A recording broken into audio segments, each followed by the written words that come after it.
We provide you the platform to turn your dreams into reality.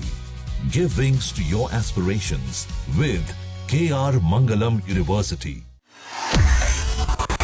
Hormuz में tension, Bharat की रसोई पर खतरा, ट्रंप का एक्शन, क्या महंगा होगा एलपीजी सिलेंडर, समुद्र में जंग जैसे हालात, क्या गैस सप्लाई रुकेगी, 20% तेल का रास्ता बंद, कितना पड़ेगा असर, एलपीजी पर संकट या सिर्फ डर।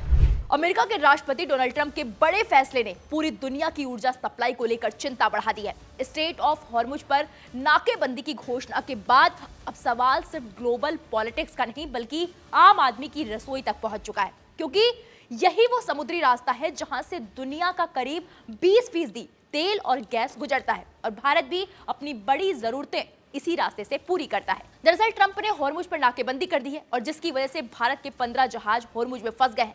अब समझिए कि इसका सीधा असर क्या होगा। भारत भले ही ईरान से बहुत ज्यादा तेल या गैस नहीं खरीदता, लेकिन खाड़ी देशों जैसे यूएई, सऊदी अरब और कतर से आने वाली एलपीजी सप्लाई पूरी तरह इसी रास्ते पर निर्भर है। ऐसे में अगर हॉर्मुज में तनाव बढ़ता है या जहाजों की आवाजाही प्रभावित होती है तो इसका असर सीधे भारत की गैस सप्लाई पर पड़ सकता है। फिलहाल हालात ये हैं कि भारत के करीब 15 जहाज इस इलाके में फंसे हुए हैं। इनमें से कुछ जहाज तेल, गैस और जरूरी सामान लेकर आ रहे हैं। सरकार ने कोशिश करके 9 जहाजों को सुरक्षित बाहर निकाल लिया है, लेकिन बाकी जहाज अभी भी जोखिम में हैं। सबसे बड़ी चिंता समुद्र में बिछाई गई बारूदी सुरंगों को लेकर है, जिसकी वजह से जहाजों की आवाजाही आसान नहीं है।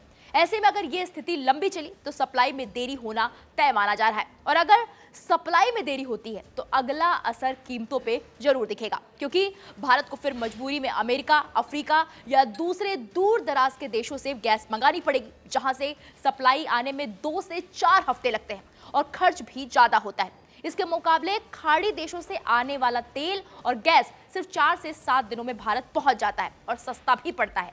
यानी अगर हॉर्मुज का रास्ता बाधित होता है तो भारत के लिए लागत बढ़ना तय है और इसका असर आम आदमी की जेब पर पड़ सकता है। हालांकि फिलहाल सरकार स्थिति पर नजर बनाए हुए और वैकल्पिक सप्लाई के विकल्पों पर काम कर रही है, जिससे किसी बड़े संकट से बचा जा सके।